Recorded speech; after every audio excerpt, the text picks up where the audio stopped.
యేసుక్రీస్తు శ్రేష్టమైన ఉన్నతమైన నామంలో అందరికీ వందనాలండి. దేవాతి దేవుని మహాకృపను బట్టి ప్రతి ఒక్కరికి నా ప్రత్యేకమైన వందనాలు తెలియజేస్తా ఉన్నాను. దేవాతి దేవుడి దినాన్న మనతో మాట్లాడుచున్న అంశం ఏంటంటే, నీవు వాడిపోయే స్థితిలో ఉన్నావా అనే అంశం ద్వారా ఆయన ఈ దినాన్న మనతో మాట్లాడుచున్నారు. ఏంటి వాడిపోయే స్థితి అని చూసినట్లయితే, యాకోబు రాసిన మొదటి పత్రిక 1వ అధ్యాయము 11వ వచనము, సూర్యుడు ఉదయించి వడగాలి కొట్టి గడ్డిని మార్చివేయగా దాని పువ్వు రాలును, దాని స్వరూప సౌందర్యము నశించును. అలాగే ధనవంతుడును తన ప్రయత్నంలో వాడిపోవును. దేవుడు ఈ పరిశుద్ధ వాక్యము దీవించునుగాక. ఆమేన్. ప్రార్థన. మహోన్నతుడ, మహిమగల రాజా, సర్వోన్నతుడ, సర్వాధికారి, నీకు వందనాలు. ఈ దినాన్ని మీరు మాట్లాడుచున్న ప్రతి లేఖనాన్ని బట్టి వందనాలు, స్తోత్రాలయ్యా. ఈ వాక్యము తండ్రి అనేక మంది చెంతకు చేరినట్టు సహాయం దయచేయండి నాయన. మా యొక్క జీవితంలో తండ్రి మీరు ఇచ్చుచున్న కృపను బట్టి వందనాలు. ప్రతి దినము ఒక వర్తమానం ద్వారా మీరు మాట్లాడుచున్నారు. ఈ దినాన్న వాడిపోయే స్థితిలో నీవు ఉన్నావా అనే అంశం ద్వారా మీరు మాట్లాడుచున్నారు. ప్రభు నీకు వందనాలు. అటువంటి నాయన వాటిని మేము అర్థం చేసుకొని జీవించే మనసు మాకు దయచేయండి అయ్యా. ప్రతి ఒక్కరి జీవితాలు మీరు ఇచ్చిన వాగ్దాన ఫలాలు నెరవేర్చండి దేవా, నీకు వందనాలు. నాయన హాస్పిటల్ అనారోగ్యాలతో బాధపడుతూ స్వస్థత కావలసిన వారికి నాయన స్వస్థత దయచేయండి. గర్భఫలం లేని ప్రతి గర్భాన్ని తెరవండి దేవా, నీకు వందనాలు. వివాహాల కోసం చూస్తున్న బిడ్డలకి వివాహాలు జరిగించండి. యవన కాలంలో తండ్రి నాయన అనేక మంది తమ బిడ్డలను కోల్పోయి నాయన వేదనకు గురి చెందుతున్నారు. అలాంటి వారికి ఓదార్పు దయచేయండి దేవా, నీకు వందనాలు. నాయన ఈ దినాన్ని మీరు మాట్లాడుచున్న ప్రతి లేఖనాన్ని బట్టి వందనాలు. సూటిగా తేటగా మాతో మాట్లాడమని, నీ కృప అనుగ్రహింప చేయమని నజరేయుడైన యేసు నామములో అడుగుచున్నాను తండ్రి. ఆమేన్. దేవాది దేవుడి దినాన్న మనతో ఏం మాట్లాడుచున్నారండి? వాడిపోయే స్థితిలో నీవు ఉన్నావా? అసలు ఏంటి వాడిపోవడం అని చూసినట్లయితే, మరి గడ్డి పువ్వు అంటండి చాలా అందంగా ఉంటుందంట. మరి మీరు ఎప్పుడైనా చూసారో లేదో, ఆ గడ్డి పువ్వు ఎంత అందాన్ని కలిగి ఉంటుందో అదంతా మరి ఎప్పుడైతే సూర్యుడు ఉదయించి మరి వడగాలి మరి కొట్టినప్పుడు చాలామంది ఆ వడగాల్పు వల్ల అనేక మంది చనిపోయారని గట్టా మనం వింటూ ఉంటాం. అలాంటి వడగాలి వచ్చినప్పుడు అంట ఆ పువ్వు ఏమవుతుందంటండి, వాడిపోతుందంట. వాడిపోయిన తర్వాత ఏమైపోతుంది? రాలిపోతుంది. అలానే మనిషి జీవితం కూడా ఉంటుందని దేవుని వాక్యము సూటిగా తేటగా మనతో మాట్లాడుచుంది. చాలా రకరకాల పువ్వులు మనం చూస్తూ ఉంటాం కదండి. వాటిని మనం చాలా ఇష్టపడతాం. కానీ ఆ పువ్వు అంతే అందంగా వికసిస్తూ ఉంటుందంటే ఉండదు కదండి. అలానే మనిషి యొక్క జీవితం కూడా ఉందని దేవుడు మనకు తెలియజేస్తున్నారండి. అయితే ఈ దినాన్న యవనస్తులని, వృద్ధులని, మరి నడి వయసులో ఉన్నవారని, పసిబిడ్డలని ఏదీ లేదండి. అనేక మంది చిన్న వయసులోనే, యవన దశలోనే, మరి నడిప్రాయంలోనే మరణిస్తూ ఉన్నారు. అంటే ఒక పువ్వు రాలిపోయినట్లుగా మనుషులు రాలిపోతూ ఉన్నారు. మరి అలాంటి జీవితాలని కలిగి ఉన్న మనము చాలా జాగ్రత్తగా ఉండాలని దేవుని వాక్యము సెలవిస్తుంది, సూటిగా మాట్లాడుతుందండి. పువ్వుని చూస్తే మనం చాలా ఇష్టపడతాం. ఇక్కడ ఉన్నది కదండి, ఈ పువ్వు ఎంత అందంగా ఉంది కదండి, చాలా అందంగా ఉంది. ఈ పువ్వుని మనం చూసి సంతోషిస్తాం. ఈ పువ్వు ఇప్పుడు ఎంత అందంగా ఉందో అంతే అందంగా మరి ఈ పువ్వు ఉంటుందండి. ఒక రోజుకో 2 రోజులకో ఇది ఎండిపోయి ఆ పువ్వు రాలిపోతుంది. అంటే దాని అందం ఏమైపోతుంది? నశించిపోతుంది. ఆ అందం కనిపించదు. ఇప్పుడు చాలా అందంగా ఆ పువ్వు మనకు కనిపిస్తుంది కదండి. మరి ఆ పువ్వు అంత అందంగా కనిపిస్తుంది, అంతగా ఇష్టపడతాం. మరి 2 రోజులకో 3 రోజులకో అది ఏమైపోతుంది? ఎండిపోయి రాలిపోతుంది. అంటే దాని అందము ఏమైపోతుంది? నశించిపోతుంది. దానికి ఉన్న సౌందర్యము కూడా నశించిపోతుంది. అందుకనే దేవుడు మనతో మాట్లాడుచున్నారండి. మీ అందాన్ని బట్టి మీరు మోసపోచున్నారేమో, మీ అందాన్ని చూసి మీరు గర్విస్తున్నారేమో. ఆ అందము శాశ్వతమైనది కాదు. ఒకానొక దినాన్న మరి జీవితం రాలిపోతుందని దేవుని వాక్యం ద్వారా ఆయన సూటిగా తేటగా మనతో మాట్లాడుచున్నారు. అయితే ఇక్కడ మరి దేవుడు చాలా తేటగా మాట్లాడుచున్నారు కదండి. సూర్యుడు ఉదయించి వడగాలి కొట్టి గడ్డిని మార్చివేయగా, మరి వడగాలికి ఏమైపోతుందండి, గడ్డి అంట మరి వాడిపోతుందంట. వాడిపోయిన దాని పువ్వు ఏమైపోతుందంటండి, రాలిపోతుందంట. ఎప్పుడైతే ఆ గడ్డి పువ్వు రాలిపోతుందో దాని యొక్క స్వరూపము అంటే అందము, దాని యొక్క సౌందర్యము ఏమవుతుందంటండి, నశించిపోతుందంట. మరి వాడిపోయిన పువ్వు, రాలిపోయిన పువ్వులో ఏమన్నా సౌందర్యాన్ని మనం చూడగలమండి? ఎవరైనా అంటారా? ఒక వాడిపోయిన పువ్వు లేకపోతే అది మాడిపోయి రాలిపోయింది, ఆ పువ్వుని చూసి అయ్యో ఎంత అందంగా ఉందో అని ఎవరైనా అంటారండి? అంటే అది ఎప్పటి వరకు దాని విలువ అంటే అది అందంగా వికసిస్తూ మరి సౌందర్యంగా కనిపించినప్పటికే దాన్ని మనం ఇష్టపడుతూ ఉంటాం. అది ఎప్పుడైతే రాలిపోతుందో దాన్ని మనము ఇష్టపడం కదండి.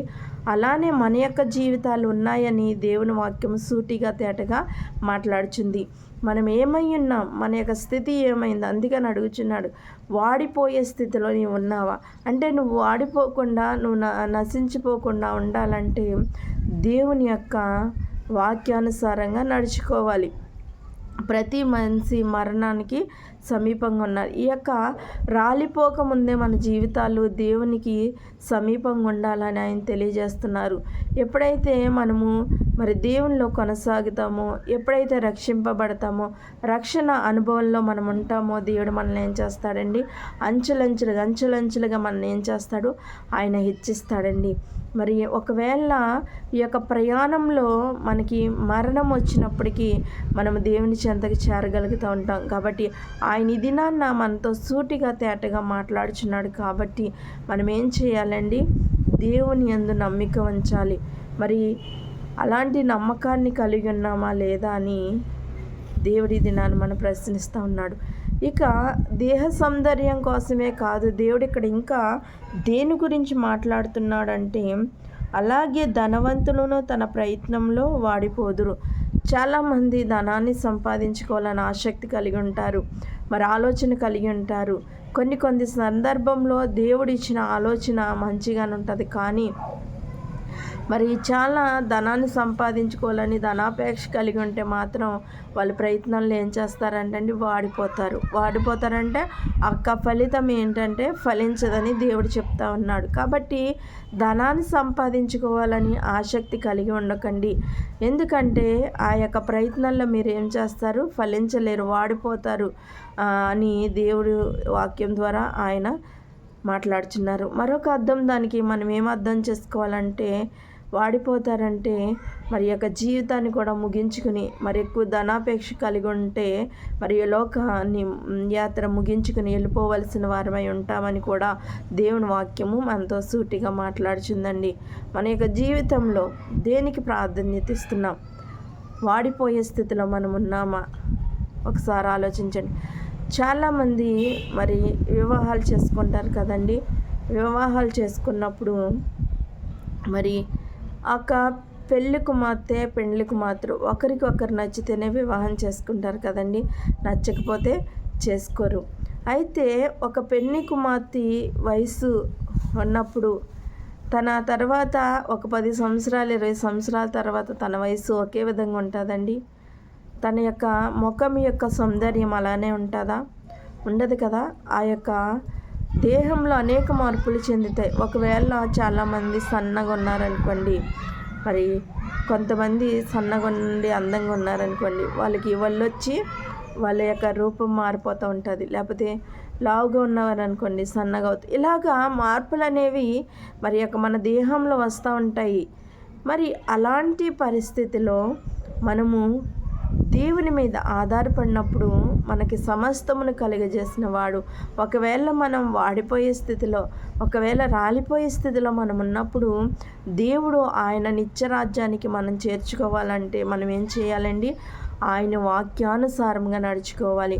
ఆయన యందు భయభక్తులు కలిగి జీవించాలి. అప్పుడు మనం వాడిపోకుండా ఆయన చెంతకి చేరుతూ ఉంటాం. కాబట్టి ఆయన ఈ దినాన్న మనతో మరి నువ్వు వాడిపోయే స్థితిలో ఉంటే నీ జీవితాన్ని చక్కబెట్టుకొని దేవుని చెంతకు వచ్చేదానికి ఉన్నావా అని ప్రశ్నిస్తూ ఉంటున్నాడు. ఈ దినాల్లో మరణము చాలా సులువైపోయిందండి. చిన్న వయసు పిల్లలు అనేక మంది మరణిస్తూ ఉంటున్నారు. మరి ఎటువంటి బాధ వాళ్ళకి కలుగుతుందో, ఎటువంటి వ్యాధులు వస్తున్నాయో మరి డాక్టర్లు కూడా మరి గ్రహించలేని స్థితిలో వాళ్ళకి వైద్యం చేస్తుండగానే అనేక మంది యవ్వన బిడ్డలు నశించిపోతున్నారండి. అంత మాత్రమే కాకుండా ఇలా డ్రగ్స్ అని మత్తు పదార్థాలు బానిసలై చిన్న వయసులోనే వాళ్ళ జీవితాలని మరి రాలిపోయే స్థితిలోనికి అప్పగించుతున్నారు. అలాంటి స్థితిలో జీవిస్తున్న యవ్వన బిడ్డల కోసం మనం ప్రార్థన జీవితాన్ని కలిగి ఉండాలి. వాళ్ళు నశించిపోకుండా అలాంటి వాటికి మరి వాళ్ళ జీవితాలు తావివ్వకుండా మరి వాళ్ళు బయటకు వచ్చి వాళ్ళ యొక్క జీవితాలు మరి ఫలభరితంగా ఉండేటట్టుగా మనం ప్రార్థన జీవితాన్ని కలిగి ఉండాలి. ఇది మరి సూటిగా తేటగా మనతో దేవుడు మాట్లాడుచున్నాడు కదండి. మరి ఒకవేళ మనం ఏ స్థితిలో ఉన్నా కూడా దేవుని యందు భయభక్తులు కలిగి ఉండాలి. నేనని కాదండి, ఎవరైనా ఏ క్షణాన్న మరి వాడిపోయే జీవితాన్ని కలిగి నశించిపోతున్నారో మరణిస్తున్నారో తెలియదు. కాబట్టి మనము జీవించుచుండగానే మనకి ఆయుస్తుండగానే మనము దేవుని చెంతకు చేరి దేవుని యొక్క కృపని పొందుకుని దేవుని యొక్క ఆయుష్ను మనం పొందుకోవాలంటే, దేవుడు మనకు ఆయుష్ ఇవ్వాలంటే మనం ఆయన ఇష్టమైన బిడ్డలుగా జీవించాలి. దేవుడి చిత్తమైతే మరియు ఎలాంటి భయంకరమైన మరణ స్థితిలో ఉన్నప్పటికీ కూడా ఆయుష్ని ఇస్తాడండి. ఇజ్గియాకి దేవుడు ఆయుష్ ఇచ్చాడు కదండి, 15 సంవత్సరాలు. అలానే ఆయన కృప మన పట్ల ఉంటే ఆయుష్ని ఇస్తాడు. కాబట్టి మనము మరి వెలుగు సంబంధులుగా ఉంటూ వెలుగులో నడుస్తూ మరి ఆయన చెంతకు చేరేవారుగా ఉండాలని ఆయన ఈ దినాన్న మనకు తెలియజేస్తూ ఉన్నారు. అధిక ధనం సంపాదించుకోవాలని ఆశతో ఒకవేళ నువ్వు జీవిస్తుంటే వాడిపోతావని దేవుని వాక్యం సెలవిస్తుంది. మరి అధిక అందాన్ని చూసి నువ్వు గర్వించే రీతిగా అతిశయపడే రీతిగా ఉంటే నీ జీవితం వాడిపోతుందని దేవుడు ఈ దినాన్న మనతో మాట్లాడుచున్నారండి. అలానే మన యొక్క జీవితాన్ని మరి యవ్వన ప్రాయంలో డ్రగ్స్ అని భయంకరమైన మత్తు పదార్థాలు వీటికి బానిసలైపోయి వాళ్ళ జీవితాలని వాడిపోయే స్థితిలోనికి వాళ్ళే నెట్టేసుకుంటున్నారు. అలాగూ జీవిస్తే వాడిపోతారని ఇది ఆయన తెలియజేస్తుంది. కాబట్టి అలాగూ కాకుండా దేవునికి ఇష్టమైన బిడ్డలుగా మరి ప్రతి యవ్వన బిడ్డ ఆ యొక్క మత్తు పదార్థాలకు దూరంగా జీవించాలని మనము ఆలకురికి ప్రార్థన చేయడానికి దేవుడు కృప అనుగ్రహింపచేసేలాగా ఈ యొక్క వాక్యం ప్రతి ఒక్కరి జీవితాల్లో ఫలింపచేయునుగాక. ఆమేన్. ప్రార్థన.